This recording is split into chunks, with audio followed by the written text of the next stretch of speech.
By the edge of a remote lake, a group of teenagers enjoys their summer vacation. Jamie, Jared's younger brother, is with them, but the friends have no patience for him and decide to play a prank on him. Derek tells Jamie that if he behaves, he'll get a kiss from Kate, and Jamie promises to do his best. Derek asks him to close his eyes so the kiss will work. While Jamie has his eyes closed, Derek guides him to the edge of the lake. When he reaches the edge, Derek pushes him into the water, making everyone laugh. During the night, they gather around the campfire. Casey offers Richard a drink, who refuses, saying he doesn't drink. He comments that he believes Jamie is more of a man than Richard, and offers the beer to the young boy. Jamie accepts, but Jared quickly refuses and says he needs a lesson. Casey then warns that if Jamie is going to spend the night with them, he needs to hear a story. Jamie asks what it's about, and Casey mentions the Mothman.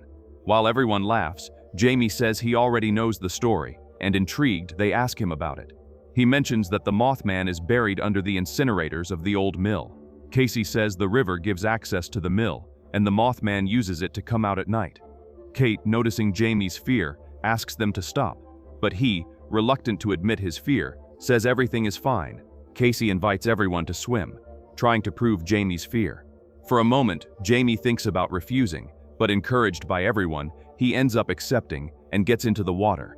In the water, they mock Jamie, advising him to move his feet so he won't be caught by the Mothman. Jamie, insisting he's no longer a child, tries to ignore them, but they pull him underwater, trying to scare him. Kate, realizing he's drowning, tries to intervene, but her words are ignored, and the prank continues. Suddenly, Jamie disappears in the river, and everyone becomes worried, shouting that this isn't funny. After searching, they find him floating nearby. The group rushes to help him and bring him to solid ground.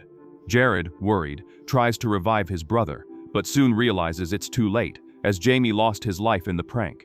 Kate tries to leave to get help, but Casey asks her to wait so they can get their story straight. Irritated, she questions if he's serious, and Casey confirms that no one will believe what happened and that they could go to prison. Richard agrees with Casey, suggesting they think of a version of the story. Kate thinks this is ridiculous and asks Jared for help, who says he warned his brother not to come. Casey suggests hiding the body and going home, stating that if anyone asks, they just deny seeing him. Kate calls him a despicable maniac, but Casey argues that Jamie wouldn't want them to destroy their lives in prison. Jared supports his friend, while Richard suggests they say Jamie jumped in the water and hit his head. Everyone thinks it's a good idea, but Sally asks how they'll explain the lack of injuries, and Casey picks up a rock. Seeing this, Kate tries to stop him, but he doesn't listen and advances toward the body, asking the group for support. Everyone agrees to help, and Kate, with no alternatives, joins them. Next, they use a rock to wound the young boy's head. 10 years later, Kate has become a reporter and lives in Washington, where she meets her boss, Mr. Wolker. He praises her last story and says he wants to reward her with a new opportunity. Kate gets excited and asks if she'll be working in politics or opinion. Wolker responds that he wants her to write about her hometown. Kate asks if he means the Mothman, and he confirms, saying she's the ideal person to cover the festival. Kate, remembering the past, says it's not a good idea to go, as she distanced herself years ago and doesn't talk to anyone from there. Wolker mentions he couldn't find anyone else for the task, and that it's time for her to commit. With no options, she accepts, and Wolker encourages her to have fun and reconnect with old friends. Hours later, Kate arrives in her hometown and starts driving around. She gets distracted by a Mothman festival banner and almost runs over a man. When she gets out to apologize, she recognizes Derek, her ex-boyfriend. He's happy to see her and comments that 10 years have done her well, also mentioning that the group is going to meet up. He asks if Kate wants to join, but Kate tries to refuse, claiming the trip was long and she needs to settle into the hotel. But Derek reminds her that today is Jamie's anniversary. He says that once a year they get together to toast in his memory and thinks she'd like to participate. Kate feels bad for not remembering the date and decides she'll go, and Derek is pleased and tells her that Richard and Sally have a bar where the gathering will take place. Kate agrees, and as they say goodbye, Derek hugs her, showing that he misses her. Upon arriving at the inn, Kate reflects on going to the gathering. While looking at herself in the mirror, it cracks in a strange way, leaving her perplexed. Outside the bar, Derek waits for her, but not seeing her, decides to enter the bar. Gathered together, Casey comments that they expected Kate not to show up, since she stayed away for 10 years. Sally asks the group for understanding, emphasizing that everyone dealt with it in different ways. Derek suggests they put that aside and asks for a toast, but they notice Jared isn't feeling well. He mentions he hasn't been well since the afternoon, but assures them he'll stay, and so they toast. Casey spots Kate in the distance and alerts the group. Derek, excited, goes to greet her, while Mindy observes that he still has feelings for her. Kate says she came on foot because she was tired of driving, and Derek thinks that's safer. She asks if she's really welcome at the gathering, and Derek, lying, responds that everyone is eagerly waiting for her. She agrees to follow him, and when they reach the table, everyone greets her warmly. Kate comments that everyone looks well, but Jared, without empathy, says she was always a terrible liar. Kate firmly responds that one big lie is enough for a lifetime. Intrigued, those present exchange glances, and Richard breaks the tension by suggesting a toast. Casey asks what for or for whom, and Derek proposes a toast to old friends, which everyone accepts.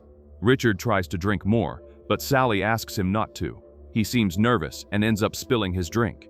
Jared mentions he heard from Derek that Kate is writing a story, and Casey asks if it's about them. She clarifies that it's not, and that it's about the festival. Jared, in a serious tone, asks if she's talking about the Mothman. She confirms yes, and explains that the editor-in-chief believes it would be a good story since she was born there. Sally mentions that Jared delved into the Mothman story after her departure and asks for his help for Kate. Jared, however, says it's not a good idea. Despite Derek's insistence, he reaffirms his disinterest and mentions that Kate's return wasn't a good idea. Derek disagrees, saying that's not a nice thing to say, while Kate tries to calm the situation, saying she understands their anger. Suddenly, Jared notices red eyes at the table, becoming so frightened that he almost knocks it over.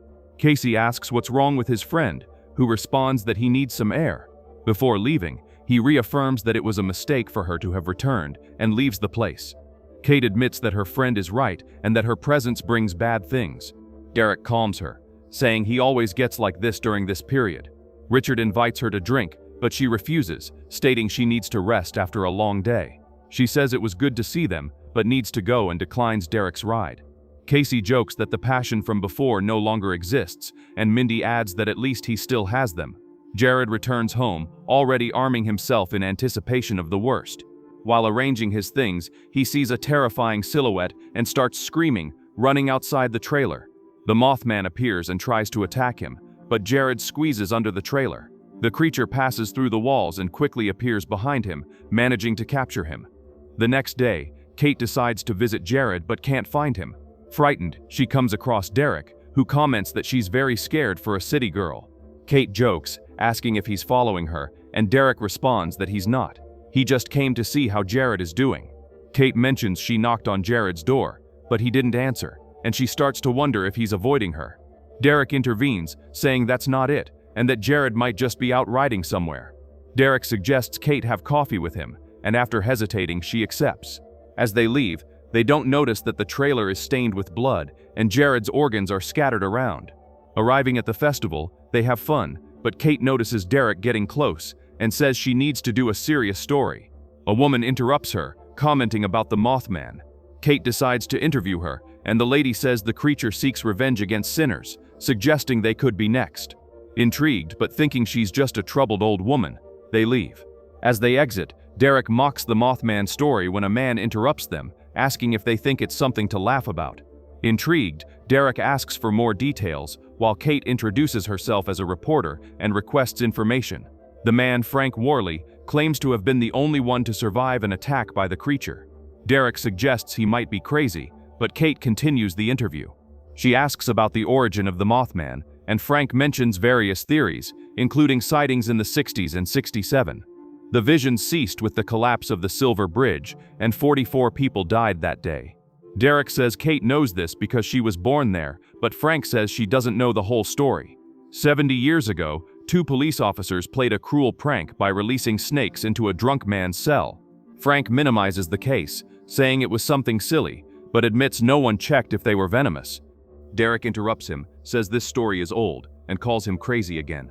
Irritated, Frank ends by saying the creature will attack again, and that when it happens, no one will be laughing. Meanwhile, at the bar, Sally serves customers in her packed establishment. She asks Richard for help, who says he'll be there soon but is visibly terrified. Richard finishes his letter and prepares to take his own life, not noticing the monster behind him. Looking at a photo of Jamie, he apologizes, saying he won't stay with him this time, and puts away the gun. When drinking, he notices the creature's reflection and screams in terror. He sneaks to grab his gun while the creature begins to emerge from the mirror. Outside, Sally is desperate, begging him to open the door. At that moment, she hears a gunshot. Richard manages to hit the mirror, making the creature disappear, but the glass shards begin to float around him and kill him. The monster appears to Sally, and frightened, she throws pool balls at the glass to try to scare it away. When she realizes it's useless, she flees to her car and starts driving away. Kate and Derek prepare to leave, but see 3 police cars passing at high speed. Derek comments that this can't be good and calls Kate to go check. Upon arriving at the crime scene, Kate and Derek find Casey and Mindy, who inform them that Richard was killed and there's no sign of Sally. Mindy comments that they found the body with his eyes torn out. Hearing this, Kate runs to try to see the body. When she arrives, she finds Richard's brutally murdered body, with the creature's name written in blood. Kate returns to join her friends and says Richard didn't kill himself, suggesting something else happened. She mentions she needs to talk to Frank again and leaves the place, while Derek decides to follow her. Meanwhile, Sally is wandering aimlessly on the road and becomes desperate when she realizes the car's gas is running out. She parks on the shoulder and then feels she's being watched. Suddenly, she sees the creature's red eyes behind her and is brutally attacked.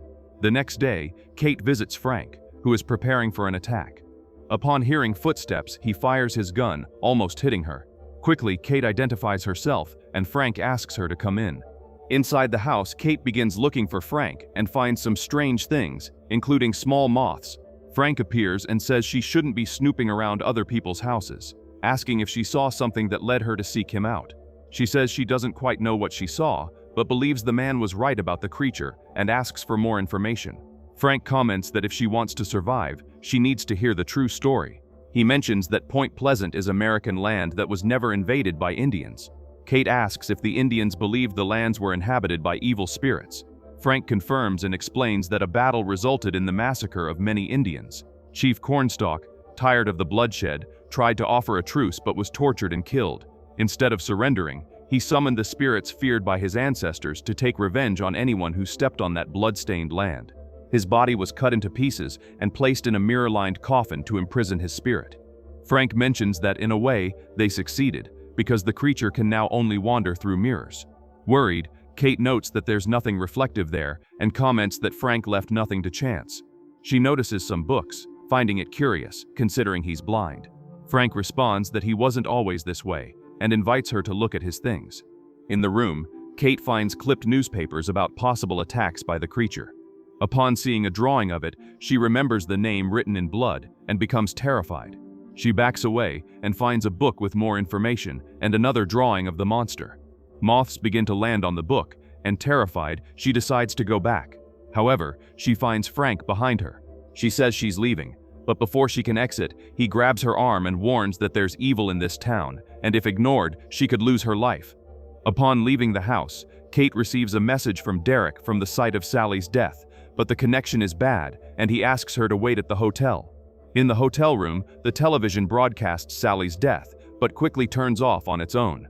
While reflecting, she doesn't notice the creature emerging from the screen. Derek arrives at the hotel and, hearing Kate's screams, runs toward her. When she's about to be killed, he breaks down the door, pushing the creature away. They run to the car, and Kate says they need to break all the mirrors. Derek, confused, obeys while the creature tries to escape through the broken mirror. Derek drops her off near Mindy's salon and asks Kate to return to Frank for information. Meanwhile, he enters the salon and breaks all the mirrors. Mindy, frightened, runs out, and Casey, returning from work, enters to confront him. Derek warns there's a killer on the loose and asks Casey to call Mindy. With the couple together, Derek informs them that Sally is dead. Casey thinks it's a joke and suggests she killed herself because of Richard, but Derek denies it, saying he saw the body and no one would do that to themselves. Derek reveals that the Mothman is seeking revenge, and Casey, losing control, asks if Derek is joking. Derek clarifies that everyone is in danger because the creature can appear at any moment through mirrors. Casey doesn't believe the story and punches Derek, then runs to embrace Mindy. Derek, sad, doesn't retaliate and mentions that Jared has been missing for 2 days, asking them to look for him when they stop mourning over a mirror. Upon leaving, Derek steals Casey's car and sets off in search of Kate. Mindy tries to call the police, but Casey stops her, saying Derek is right about prioritizing friends over material things. He grabs the car keys and says he's going to look for Jared. Mindy asks if he really believes Derek, and Casey says he doesn't know what to believe anymore, since Sally and Richard are dead. Tired of death in their lives, he asks her to accompany him, but Mindy refuses and returns to the salon. Kate visits Frank, who is happy she saw the creature, but she doesn't share the same joy. She asks if the creature is after him, and Frank hands her a newspaper and mentions that the Mothman seeks justice for those who hide terrible secrets, like murders. The newspaper reports the brutal death of a boy by a drunk driver. In a flashback, Frank drives drunk with friends and hits a little boy. He explains they had no choice and buried the boy, but the Mothman discovered the secret and seeks revenge. Frank tells Kate he discovered a secret about the creature. Before killing, it needs to look into its victim's eyes. To escape, he ended up blinding himself, and shows this to her, terrifying Kate. Frank explains that the creature already knows their secret and won't stop until there's justice. Kate asks if there's hope, and he says he might be her salvation. Meanwhile, Casey searches for Jared, but gets no response and decides to break into the trailer. Upon entering, he notices blood marks on the window, becomes frightened, and quickly grabs Jared's gun for protection. Casey investigates and finds his friend's body under the trailer, mourning his death. With no time for that, the creature appears and tries to attack him. It grabs him, but Casey escapes and runs to a barn. He tries to call his wife, but the call goes to voicemail. He leaves a message warning that everything Derek said is true, and asks her to seek shelter in a place without reflections. At the salon, we discover that Mindy was brutally killed. At Frank's house, Kate wonders why the creature is pursuing them after 10 years, thinking it's her fault for returning. Frank disagrees, and while explaining, Derek appears, making Frank almost fire his weapon at him. Frank explains that the Mothman is bound to the town of Point Pleasant, like any animal in its territory, and needs all the guilty parties to be gathered for its revenge. This time, he clearly states that it's Kate's fault. She asks if there's a way to make amends, and Frank responds yes, but that he tried with another group, who didn't get the chance to execute it. Derek questions what's going on, and Frank mentions the Silver Bridge, saying the accident could have been avoided. Frank reveals there was another group with a terrible secret, believing they could escape the Mothman, but nothing can leave Point Pleasant after crossing its sights. When Kate asks where they were going, he responds that they were going to the banishment ritual. She asks if this involves gouging out eyes, and he hands her a box, stating that everything they need is there. All those involved must make a cut in their heart with the knife in the box and spill the blood where the creature first appeared, confirming it's at the old mill. Kate observes that the knife is made of bone and asks if it's from the Indian chief. Frank confirms. Derek questions Frank's certainty, and he explains that he heard from Cornstalk's ancestors. They call Casey, who informs them that the creature killed Jared. Kate asks for a meeting at the old mill, but Casey wants to leave town. She says that if he runs, he'll die like Sally, and asks for his trust, claiming she has a way to stop the creature. Casey agrees to the meeting. The pair quickly arrives at the old mill and waits for the delayed couple. Kate requests to be taken to the ritual, and Derek guides her. Upon opening the lock, they begin to hear noises. Casey appears, startling them, and informs them that the creature killed Mindy. With no time to mourn, they need to act. Derek takes out the knife and cuts his chest, running to spill the blood in the mill's furnace. Casey asks if this will work, and they respond that they're following the advice of a man who has been running for more than 40 years. Although skeptical, Casey accepts, cuts his chest, and throws the blood into the furnace, creating embers. Kate hurries to do the same, but the creature appears and tries to take her. The two manage to save her and start to flee while the monster emerges from the furnace. Along the way, Casey gets separated from the pair, but they don't have time to look for him because the creature is close. When they're about to escape, the creature appears in front of them, but Casey distracts it with a gunshot. Derek and Kate run to the vehicle, and Casey asks them to go without him. Derek insists on not leaving his friend behind and waits. Casey fires a few more shots and jumps into the pickup truck, but is captured by the monster while the two manage to escape. Back at Frank's house, they say it didn't work, but he seems disinterested. Kate begs for help, and Frank agrees to help them, taking them to the basement. He reveals he built an escape route under the house and asks them to enter. Upon doing so, Frank activates a lever, and several iron bars appear, trapping them. They ask Frank what's happening, and he reveals he knows about Jamie's death and a lot about them, about the boy mentioned before. He says he didn't need to worry, because the driver was the mayor's son at the time. Frank, however, says all the blame fell on him because of the mayor, while the other two went free. Kate, tired of suffering, asks him to let them go, but Frank responds that won't happen because he's like the creature and believes in justice. They must die. Frank goes upstairs and leaves them in the cell, where they find several mirrors and begin to worry. The creature appears, and they try to break the mirrors with objects, but it's useless. The creature grabs Derek, and Kate uses the bone knife to wound it, making it release her friend. Taking advantage of the monster tearing off the bars, they escape through the sewer. When they're about to get in the car, they find Casey. The three get in the vehicle and start to flee, while the fierce creature explodes the basement behind them. Frank arrives at the festival while the mayor was giving a speech. Looking at the sky, he sees the creature and panics. People start running desperately, and Frank decides to make an announcement to the town. The police arrive at the scene and try to help a woman stuck on the Ferris wheel, but the bullets have no effect, and the officer is quickly killed. The trio manages to reach the location, and Frank, upon noticing them, begins to reveal their secrets, but no one pays attention. They advance to confront the creature. Casey and Derek shoot at it, but the creature responds and throws Casey to the ground. He manages to hide in the police car, while Frank, tired of secrets, says justice has arrived. Shortly after, he is brutally attacked and killed by the creature. Casey is trapped in the car while the creature tries to get him. Kate draws the monster's attention while Derek fires shots from afar. The mayor, also tired of being chased, runs to grab a dead officer's weapon, but the shots are ineffective, and he is attacked and killed. At that moment, Casey appears and runs over the creature, cornering it against the wall. However, he is also brutally killed, to his friend's grief. Kate, frustrated, walks toward the creature shooting, and a bullet hits the police car, causing it to explode. They celebrate, thinking they've won, but the creature reappears from the ashes and advances toward them. Kate grabs the bone knife and runs to attack, but can't pierce it because the creature defends itself in time. The creature captures her and takes flight, but lands nearby. When it's about to attack her, Derek appears to help her, but is pushed away. The creature attacks Kate again, who this time manages to kill it with a blow to the head. Kate visits Derek in the hospital and says she was worried, giving him a kiss. Even believing the spirit had been eliminated, Derek notices that Kate's eyes now have the color of the creature, and this leaves him completely terrified.